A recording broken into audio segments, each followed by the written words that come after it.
Licence हासिल करने के बाद जब हम वेपन हासिल करते हैं तो उसकी 3 ऐसी एहतियात हैं जो हमें करनी चाहिए बाकायदगी से।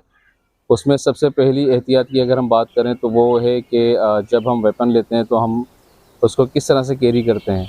हम घर पर जब उसको रखते हैं तो किस तरह से रखते हैं। तो सबसे पहली चीज़ ये कि जब हम घर पर उसको रखते हैं तो उसका मैगज़ीन निकाल कर और एक बार चैम्बर चेक करके कि चैम्बर खाली है, उसके बाद हम इसको रखते हैं और ऐसी जगह पर रखते हैं जो महफूज जगह पर हो और बच्चों की पहुंच से, किसी की भी पहुंच से दूर हो।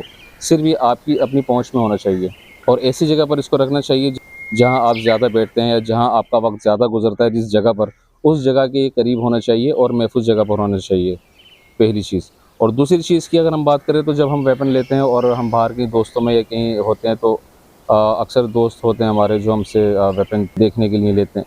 तो हमें जब भी देना होगा वेपन तो हम मैगज़ीन निकाल कर देंगे और एक बार चैम्बर चेक करके देंगे, ठीक है?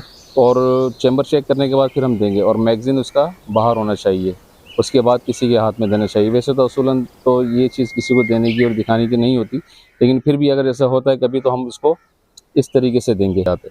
और तीसरी एहतियात की अगर हम बात करें तो तीसरी सबसे अहम और ज़रूरी ये है कि हवाई फायरिंग हमें नहीं करनी चाहिए। हवाई फायरिंग से मुकम्मल इज्तनाब होना चाहिए क्योंकि हवाई फायरिंग के बहुत सारे नुकसानात होते हैं। हवाई फायरिंग जब होती है तो गोली जो ऊपर जाती है वो वापस नीचे भी आती है और नीचे आकर किसको डैमेज करती है ये हमें नहीं पता चलता।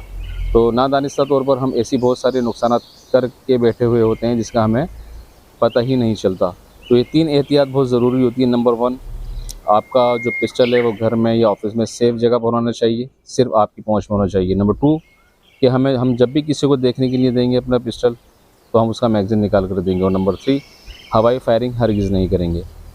बहुत शुक्रिया।